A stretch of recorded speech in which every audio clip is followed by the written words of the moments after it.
Madam President, Hurricane Harvey is a horrible, horrible tragedy. It has ruthlessly taken lives. It has taken diplomas and baby albums. It has taken homes and gardens and playgrounds. It's also given us many new pictures of volunteerism, heroism, and neighborliness. And God bless those many helping hands. It has also revealed the willingness, the advanced planning, and the hard work of many government employees in the state and local governments, in the National Guard, at FEMA, and beyond. So what are we doing here today in this body? And what should we be doing? What is the specific duty of the U.S. Congress at this moment? We should provide emergency funding relief. We should provide emergency funding for FEMA and for related agencies. They're doing important work, and they need it. The amount agreed upon by the administration and the House of Representatives on Tuesday, just 48 hours ago, was $7.8 billion. It passed uncontroversially. The vote was 419 to 3. They did the right thing. So let's approve it. Let's do the exact same thing. Let's let FEMA spend that $7 billion. It's important money. There's a genuine emergency. There's real need. I'm a small government guy, but there is a clear and urgent governmental role in this moment, so we should do it. But what we should not do is unrelated things that we will pretend are hurricane relief. We should not fool ourselves into pretending that the legislation on the floor today is actually doing what it says it does just because it has a certain name on the top of the legislation. For what we're actually considering doing today in this body is much, much larger, much clunkier, and much less explicable or defensible to your and my constituents. Do your constituents know, for example, that far less than half of all the spending in this bill before us today is in any way related to emergency relief for Hurricane Harvey? Think about that. Do your constituents know that far less than half of the spending is actually related to hurricanes? Shouldn't they know that? Shouldn't they know that the vast majority of the money this body is going to spend today under the pretend guise of an emergency in the Schumer-Pelosi-Trump bill is not actually emergency spending at all? Do your constituents know that we're using the hurricane as an excuse to extend the debt ceiling? Translated, that means we can't pay our credit card bill, so we're just going to take over the credit card company and change our credit limit without any discussion. We're not going to have any conversation about the fact that we constantly spend more money than we have, and we have to borrow to do it. There's a mechanism by which when we hit up against our debt limit, we're supposed to pause and have a conversation. But we're not going to do that today. We're going to use the hurricane as an excuse to hide from that truth. What we're really doing right now is borrowing from our kids. There is no other explanation for what we're doing. What we're doing is we're intergenerationally stealing.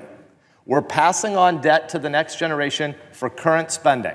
We're not funding here infrastructure. We're not funding roads and bridges and IT systems and weapons systems. These are not things that could be called investments in the future. We are mostly, and again, I'm not talking about the hurricane spending. We should do all the hurricane spending. But mostly what this bill is going to do is spend current priorities, current year money, month over month, as we always do, but we're going to pass the price tag and the debt on to our kids, and we're going to hide from our constituents what we're actually doing. We're not going to admit it.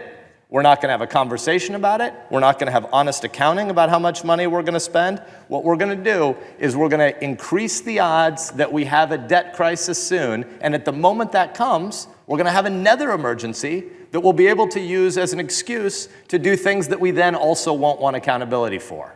We should separate these two things.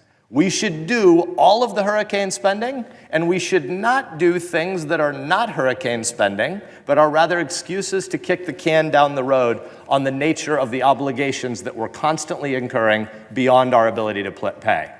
What we're doing in this body today is not draining the swamp.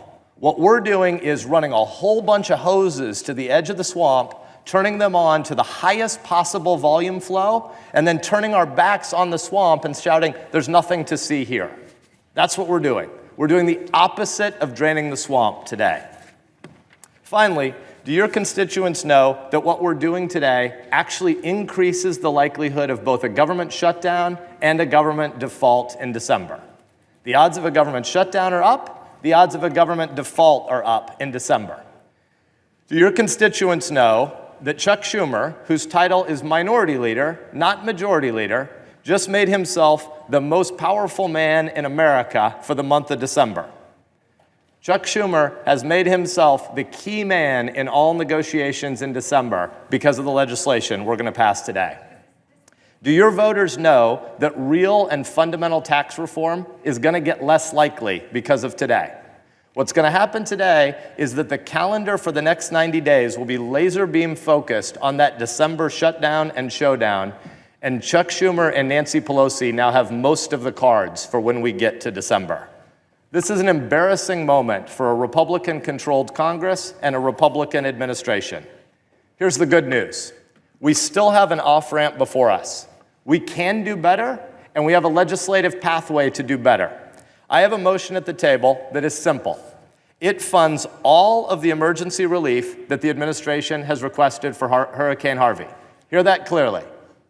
What the House did yesterday morning that they negotiated Tuesday night funds all $7.8 billion that the administration says they need for hurricane relief. It passed 419 to 3. We can still pass that same legislation. That's it. That's what my legislation does. It doesn't do anything that's not hurricane relief and pretend it's hurricane relief. It just goes back to the bill that funds all of the hurricane relief that the administration says they need. I'm not offering lots of other stuff. I'm not kicking the can down the road on the conversation that we should have tonight and tomorrow and Saturday and Sunday about the debt crisis we face. All I'm trying to do is make a bill that says it's about hurricane relief actually be about hurricane relief instead of a majority of other stuff masquerading as hurricane relief. In short, if you want hurricane relief, this amendment is your vehicle to get to hurricane relief, not other pretend stuff calling itself hurricane relief. Just like the House did earlier this week in a 419 to 3 vote, we can do hurricane relief. Clear, plain, and simple, and we don't have to hide a whole bunch of other stuff in it. Thank you, Madam President, and thank you to this body for your consideration.